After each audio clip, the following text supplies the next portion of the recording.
Do you really need to take vitamin K2 with vitamin D? Let's break it down.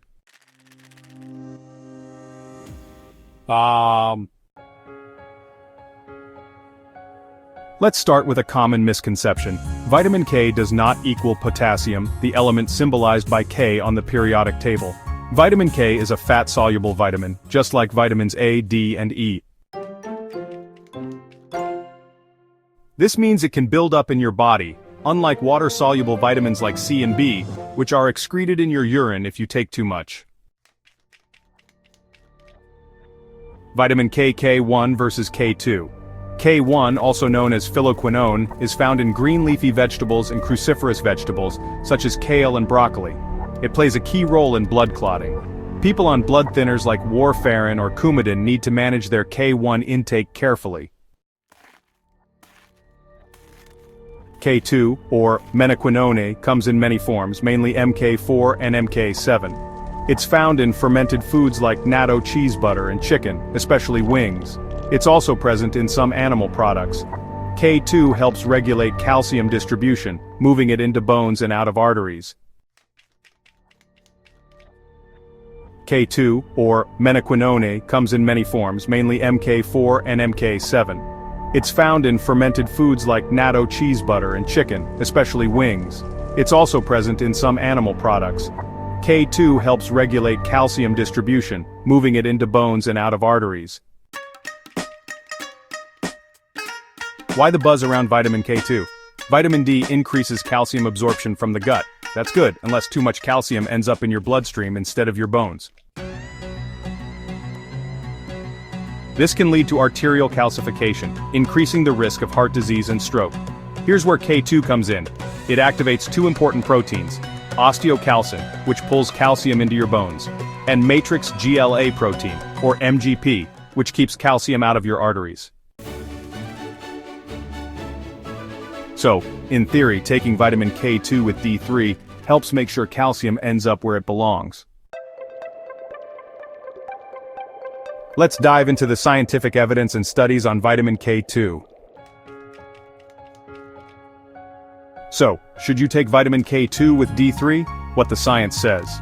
Most of the supporting research is observational, not randomized controlled trials, RCTs, the gold standard in medicine.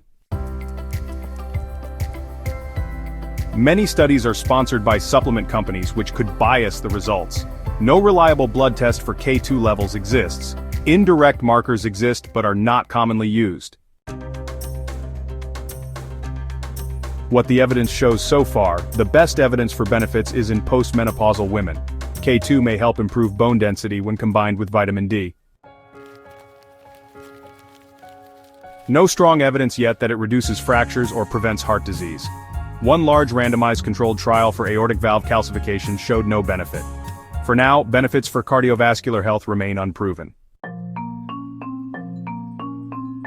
The K2 supplement industry is booming, projected to hit $2 billion by 2030. Why aren't there more big studies? Good question. The K2 supplement industry is booming, projected to hit $2 billion by 2030. So why haven't the companies invested in more RCTs? Simple, they may not be confident in the results. If the trials don't show a clear benefit, that could hurt sales. Until then, we're left with inconclusive evidence. Alright, let's dive into the recommendations for healthy individuals. So, should you take K2 with vitamin D? Well, if you're healthy and eat a well-balanced diet that includes leafy greens, fermented foods, and less processed meat, you probably don't need K2 supplements. Now, if you're postmenopausal and concerned about osteoporosis, there may be a benefit to considering K2, but definitely talk to your doctor first. If you're on blood thinners like warfarin, always speak with a healthcare provider before changing vitamin intake. K2 is safe, but it costs money, and benefits aren't proven for most people. Your best bet? A healthy diet. Supplements can't beat what a healthy diet offers. Whole foods give you not just vitamins but fiber, antioxidants, and thousands of plant compounds that supplements can't replicate. As we wrap up, it's important to remember that taking care of your health is a journey. It's not just about the big milestones, but also the small, everyday choices that add up over time. So don't forget to consult with your healthcare providers regularly, stay informed, and make decisions that are best for you. Thank you for joining us and take care. Alright, so here are some final thoughts from the doctors. I always ask, does this supplement do more than just eating a healthy, balanced diet? And for K2, the answer is still no. We're not anti-supplement, we're pro-evidence. If strong data comes out tomorrow, we'll be the first to share it, you know? So, what's your experience? Have you taken K2 with D3? Noticed any changes? Drop your comments below, just keep it friendly. Let's keep the conversation science-based and open. If you like this summary, go ahead and hit like, subscribe, and remember, you're in charge of your own health. Choose wisely, eat well, stay informed.